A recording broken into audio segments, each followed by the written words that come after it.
ultimately, when Allah says there that those who believe and do righteous deeds, the righteous deeds are the righteous deeds which have been defined by Allah subhanahu wa ta'ala. Not the righteous deeds that other people may come up with, but they consider to be righteous deeds. But those which have been defined by Allah subhanahu wa ta'ala through the Prophet sallallahu alaihi wasallam. Because he said, مَا تَرَكْتُ شَيْئًا يُقَرِّبُكُمْ إِلَى اللَّهِ إِلَّا وَأَمَرْتُكُمْ بِهِ. I've not left anything which will bring you closer to Allah without telling you to do it. So it means anybody who comes along and says, well, this is a good deed, this is a righteous deed, this is something which must be pleasing to Allah, like celebrating the Prophet's birthday, for example. Right? Sounds like a good deed. You're celebrating the birthday of Prophet Muhammad sallallahu alaihi wasallam. Whose birthday is better to celebrate than his? I mean, the people are celebrating everybody's birthday anyway. So it's at least, look at the Christians, they're celebrating Jesus' birthday. Isn't Muhammad sallallahu alaihi wasallam greater than Jesus? Yeah, that makes sense. We should be celebrating his birthday instead. Right? So, people might logically come up with this. It may sound right, sounds like a good thing. And you're remembering Allah subhanahu wa ta'ala by celebrating the Prophet sallallahu alaihi wasallam's birthday. On that day, we sing the praises of the Prophet sallallahu alaihi wasallam. We read poetry about him. And we might play a little bit of music and do a few other things too. But, all of it is to please Allah. Right? So it may sound like a good thing. For the masses of people, they're attracted. They like festivals and celebrations. And so it sounds and appears very attractive. But the point is that if it were a good thing, a good deed, pleasing to Allah subhanahu wa ta'ala, then the Prophet sallallahu alaihi wasallam would have been the first to tell us to do it. The Sahaba would have been the first to do it. But they didn't. So what does that mean? If we decide to celebrate it, we know better than the Sahaba. Oh, that's dangerous. If we say, no, they knew, but they didn't, well, that's also dangerous. What are you saying? That they knew they were supposed to be celebrating the Prophet's birthday and they didn't do it? Astaghfirullah. That puts you better than them. Again. So, either way, it's unacceptable. You want to ask something? Yeah, there's a question. What Al-Hallaj and Ibn Arabi, were they considered disbelievers? Al-Hallaj and Ibn Arabi would be considered to be disbelievers. Yeah. Do their followers still exist? Yeah, they're people, sure. I mean, mostly Sufis.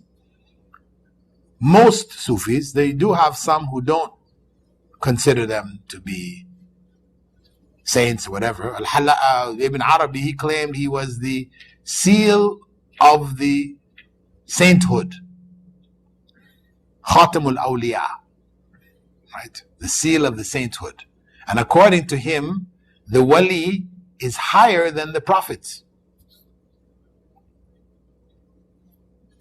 So, what is he saying? So the majority of Muslim scholarship, leading Muslim scholarships from the various schools, they considered him to be a heretic, one who had left Islam. So there are people who are certainly strong on that. Yeah, plenty of people who are in the Sufi thing. Many of them, they consider him to be Qutub, one of the leading saints who they will pray to.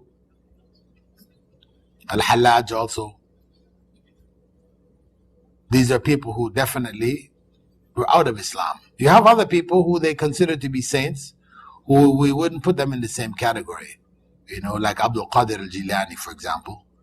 They pray to him also. In times of stress and trial, they will call on him for help.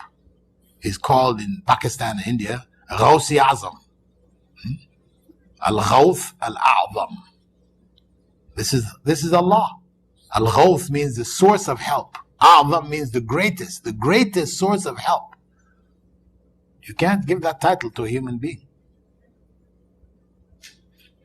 So, but he is not like Ibn Arabi and Al-Halaj. No, he was a Muslim scholar in his own time, etc. He was an individual who, avoided a lot of the trappings. He lived a simple life, etc. Anyway, you want to ask something? The reason for suffering from this is because you are going to imitate the disbelievers. No, the reason for not celebrating birthdays, or you're talking about birthday of the Prophet in general, because birthdays in general, it's not considered ibadah, right? So, in the case of Prophet Muhammad ﷺ, it becomes ibadah, and that's why it's not acceptable. In the case of the general birthdays, you can say that on one hand, it is imitation of the non-Muslims. It is also an annual celebration. So because even in Arabic, it's called Eid Milad, Eid. And the Prophet ﷺ had said that you only have 2 Eids. When he came to Medina and he found the people celebrating different Eids, he asked them, why are you doing this one, that one, the other one? They explained, we're doing it because of this and that. He said, okay, stop. All of them are cancelled. You only have 2 Eids, Eid al-Fitr and Eid al-Adha. So Eid means, it comes from Ada. From Ada, Ya'udu means to repeat, to come back again.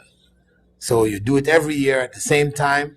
This is an Eid, right? So this is second reason why it's not allowable. Third reason is that its origin was pagan. And this is why for Christians, even Jews don't celebrate birthdays. Orthodox Jews, maybe modern Jews might do it, but Orthodox Jews don't celebrate birthdays. And the only birthdays celebrated mentioned in the Bible are the birthdays of the pagan rulers, Pharaoh and Herod. Yeah. So it was known. Celebration of birthday was a pagan practice. It had pagan beliefs associated with it. Right. So is it considered haram to celebrate that? Because people get really caught up in it. Well, if it's not haram, it's at least makruh. I mean, there's enough things against it that it really shouldn't be done. It's not, but if you did it, are you a major sinner? I would say no, because it's not ibadah.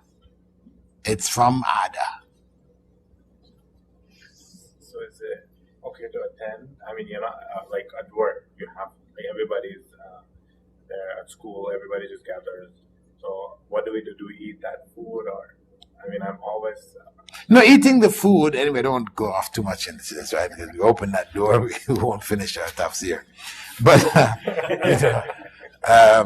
the point is that, eating the food, because it is not a religious affair, it's different from eating Christmas cake, and eating a birthday cake. Christmas cake is connected to a belief that God became a man, had a son, died on earth, and all the other things that come along with it. Whereas birthday, it's not got those connections. So attending it, I would say the best you do is you try to avoid it as much as possible. You're in your workplace, if you end up being obliged one way or another, it's not a big issue.